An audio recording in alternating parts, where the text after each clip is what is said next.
Hi guys and welcome to 5 Paisa. आज दुनिया में क्लाइमेट चेंज को लेकर सभी कंट्रीज बहुत सीरियस हो रही हैं। क्लाइमेट चेंज का एक बड़ा कारण है हवा में कार्बन एमिट करने वाला फ्यूल।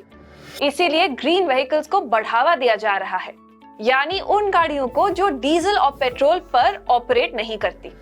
इलेक्ट्रिक व्हीकल्स या ईवी इसी कैटेगरी में आती है और हम ये भी कह सकते हैं कि ईवीज आर द फ्यूचर। हमारे वीडियो में हम बात करेंगे ईवी सेक्टर के पोटेंशियल के बारे में, इसको कितने पार्ट्स में डिवाइड कर सकते हैं और लास्टली हम उन 5 ईवी स्टॉक्स के बारे में बात करेंगे जिन पर आपको अपनी नजर रखनी चाहिए। लेकिन गाइस, वीडियो शुरू करने से पहले please like, share and subscribe to our YouTube channel and don't forget to hit the bell icon for notifications. हम ईवीज में ग्रोथ पोटेंशियल और अपॉर्चुनिटी क्यों देख रहे हैं, ये समझने के लिए कुछ नंबर्स पर नजर डालते हैं। यूएस में गाड़ियों के टोटल सेल्स में आज भी ईवीज का हिस्सा सिर्फ 6% के आसपास है। क्लाइमेट एक्शन ट्रैकर रिपोर्ट के अनुसार ग्लोबल वार्मिंग पर कंट्रोल करने के लिए 2030 तक टोटल सेल्स में ईवीज का हिस्सा 75% से 95% होना चाहिए।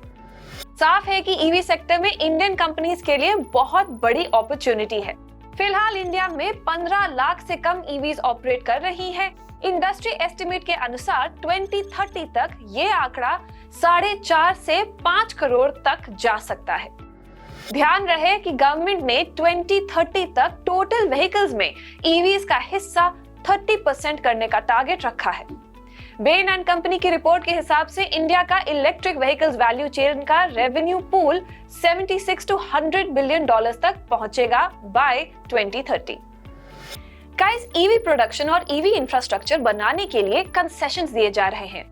दूसरी तरफ ईवी खरीदने पर सरकार आपको सब्सिडी दे रही है। ईवी लोन्स पर इनकम टैक्स कंसेशन और रजिस्ट्रेशन फी में छूट भी दी जा रही है। वहीं स्टेट गवर्नमेंट्स ईवी प्रोडक्शन के लिए जमीन खरीदने पर सब्सिडी और स्टैंप ड्यूटी में कंसेशन दे रही है। ईवी सेक्टर को हम 4 सेगमेंट्स में बांट सकते हैं।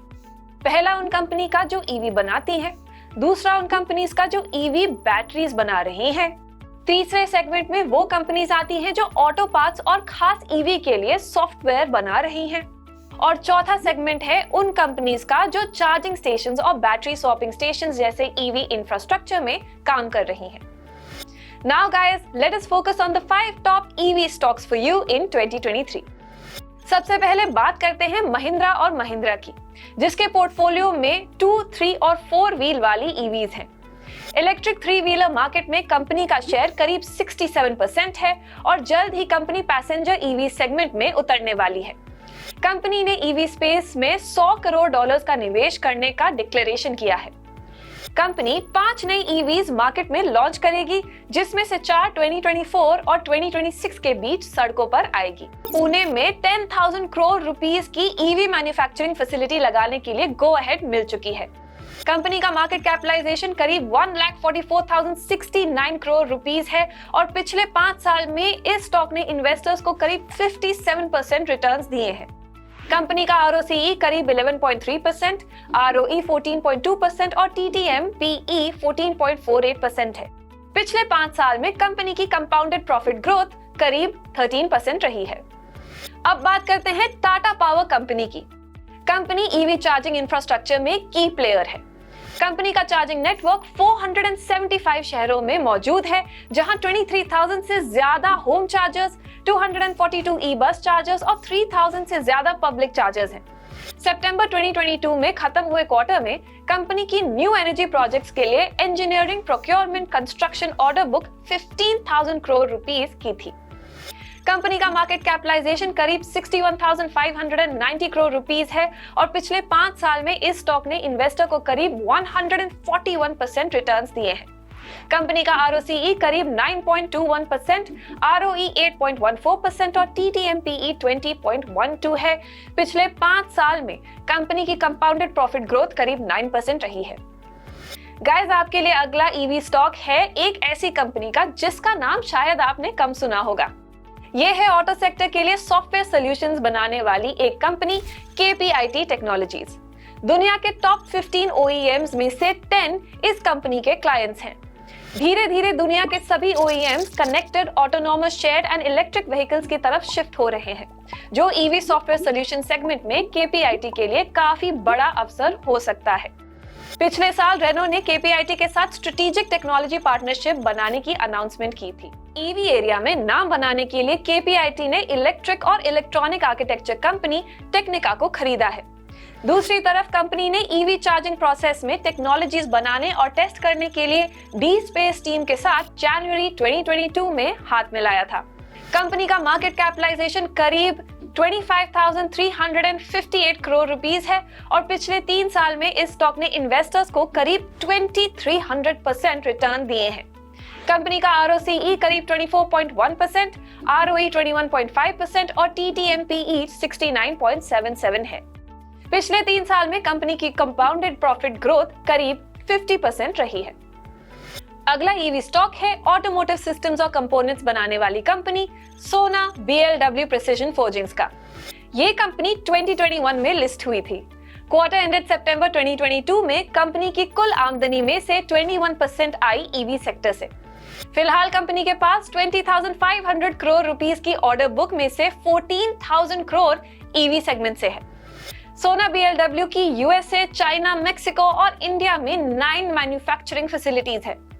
कंपनी का मार्केट कैपिटलाइजेशन करीब 24,185 करोड़ रुपीस है और पिछले 1 साल में इस स्टॉक में इन्वेस्टर्स को करीब 39% का नुकसान हुआ।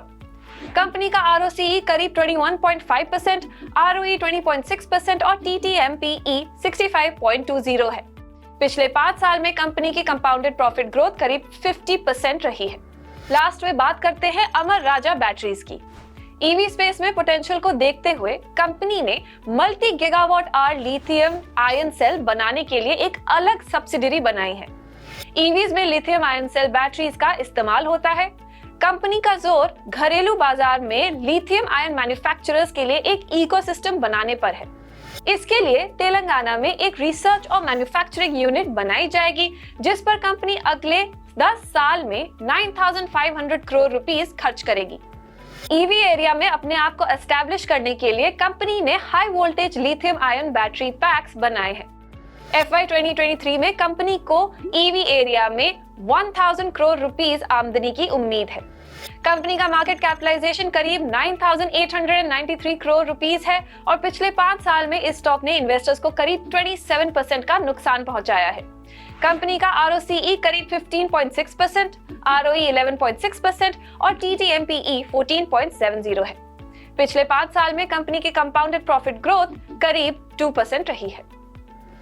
हमने ये दिए गए स्टॉक्स भविष्य में ग्रोथ पोटेंशियल, वैल्यूएशंस और गवर्नेंस को ध्यान में रखते हुए चूज किए हैं।